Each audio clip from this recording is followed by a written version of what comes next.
فیصلہ کرنا چاہیے اور جو بجلی چور ہیں ان کو پکڑنا چاہیے. ہمارے آدمی 3 شہید ہو گئے ہیں بجلی چوروں کو روکنے کو دفن نہیں. ہمارے آدمی شہید ہوتے ہیں, اسٹاف کی کمی ہے, ایک آدمی 3 آدمی کا کام کر رہا ہے, 3-6 سال سے کوئی بھرتی نہیں ہوئی. اور جو عید اور چھٹی والے دن بھی اپنی جانوں پہ کھیل کرتی ہے. ہمارا یہ مطالبہ ہے بات چیت کی جائے, اگر ہم غلط ہیں تو ہمیں بتایا جائے. اگر ہم ملک کے مفاد کے لیے کہہ رہے ہیں, اس ملک کو یہ بنیادی ضرورت ہے لوگوں کی بجلی مہیا کرنا اسٹیٹ کی ذمہ داری ہے, اور یہ آئین میں لکھا ہوا ہے. خود سپریم کورٹ پاکستان کے چیف جسٹس نے کہا تھا جو کراچی کی نچکاری ہوئی ہے غلط ہوئی ہے, تو باقی یہ کیوں کر رہے ہیں؟ اگر کراچی کے حالات دیکھے جائیں, آج کل کا جو دور ہے اس میں کے الیکٹرک کا اگر نام لیا جائے تو کراچی کی عوام تو سراپا احتجاج ہے.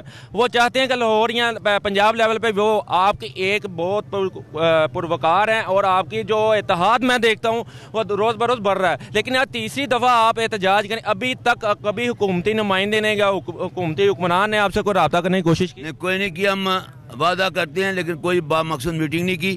ہم اگر نہیں کریں گے تو ہم انتظار کریں گے, پھر 17 فروری کو ہم اسلام آباد مارچ کریں گے. اور ہم اپنے عوام سے بھی اپیل کرتے ہیں, صارفین کی جن کی ہم دن رات خدمت کرتے ہیں, وہ اس قومی مفاد میں ہمارا ساتھ دیں.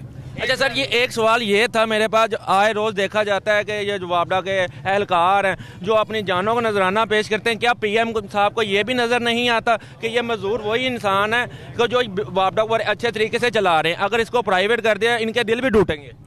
یہ ہم وزیر اعظم پاکستان سے ملے تھے جب وہ برسر اقتدار نہیں تھے وزیر اعظم, انہوں نے کہا تھا ہم نچکائی نہیں کریں گے, ہم اس کی کارکردگی بہتر کریں گے. اب ان کے پتہ نہیں کیسے لوگ ہیں جو ان کو اس راہ پہ لگا رہے ہیں. خود جو ان کا اسد عمر ہے, انہوں نے کراچی کے متعلق کہا تھا نچکاری غلط ہوئی ہے, تو اب وہ پلاننگ والے کیوں اس کے پیچھے لگے ہوئے ہیں؟ دیکھیں آئی پی پی کا کیا ہوا ہے, جو پرائیویٹ پاور ہاؤس ہے, جو پرائیویٹ تھرمل ڈسٹریبیوشن کمپنی, ان کا اشر کیا ہوا ہے. یہ جو 4 کروڑ کنزیومرز کو, جس میں صنعت ہے, زراعت ہے, اور اس میں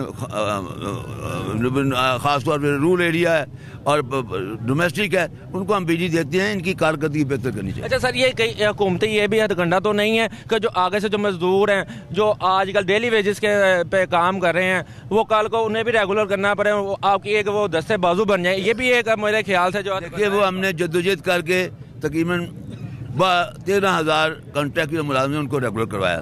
اور کچھ آدمی ڈے لیبر ہیں, ان کو بھی ہم انشاءاللہ کریں گے. ہم اس کے لیے جدوجہد کریں, دعا کریں اللہ کامیاب کریں. اچھا جی, میرے ساتھ جو موجود تھے خورشید صاحب جنہوں نے اپنے موقف اور اس کو بتایا.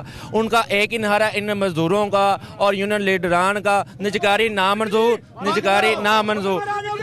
اسی کے ساتھ مجھے دیجیے اجازت اور دیتے رہیے وقت.